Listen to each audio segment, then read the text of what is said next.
చంద్రబాబు రోజుకో మాట మారుస్తారని ప్రభుత్వ సలహాదారు సజ్జల రామకృష్ణారెడ్డి అన్నారు. వాలంటీర్లకు చంద్రబాబు అబద్ధపు హామీలు ఇస్తున్నారని ఆరోపించారు.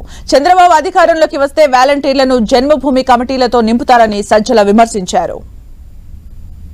వీళ్ళేందుకు గోలి సంచులు మోసే ఉద్యోగమా, ఇళ్ల తలుపులు కొడతారు, ఆడవాళ్ళ వివరాలన్నీ సేకరిస్తారని తాను తన దత్తపుత్రుడు అసహ్యకరంగా మాట్లాడిన మాటలైనా, రాష్ట్రంలో అమ్మాయిలు ఎక్కడన్నా ఇదైపోతే అదంతా కేసులన్నీ వీళ్ళ ఇదున్నారు వెనక వీళ్ళున్నారన్న, వాలంటీర్లు అంటే వైఎస్ఆర్సీపీ కార్యకర్తలన్నా వాళ్ళ తాట తీస్తామని మాట్లాడిన వాళ్ళ నాయకులు మాట్లాడిన ఇవన్నీ ఎట్లా మర్చిపోతారు? వాలంటీర్లు కాదు, జనమైనా ఎట్లా మర్చిపోతారు?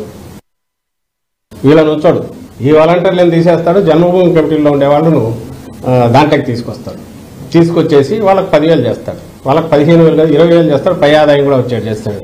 చంద్రబాబు నాయుడు వస్తే ఏం చేస్తారంటే ఇప్పుడు వాలంటీర్లను తీసేసి జన్మభూమి కమిటీల వాళ్ళని కావాలంటే వాలంటీర్లను పేరు పెట్టి, ఎందుకంటే ఆ జన్మభూమి కమిటీ అనగానే జలగలు గుర్తొస్తాయి, జనానికి రక్తం పీల్చిన జలగలు గుర్తొస్తారు కాబట్టి అవి వాళ్ళకి వాలంటీర్లను ముద్ర వేసి బాగుంది పేరుని వాళ్ళు చెప్పిన వాళ్ళకే పథకాలు ఇవ్వాలనేది రేపు వస్తుంది. ఆ మధ్య లోకేష్ కూడా అన్నాడు, వాలంటీర్లు రేపు ఎవరున్నా మా వాళ్ళు చెప్పిన వాళ్ళకే స్కీమ్స్ ఇవ్వాలా, మేము చెప్పిన వాళ్ళకే బెనిఫిట్స్ ఇవ్వాలా,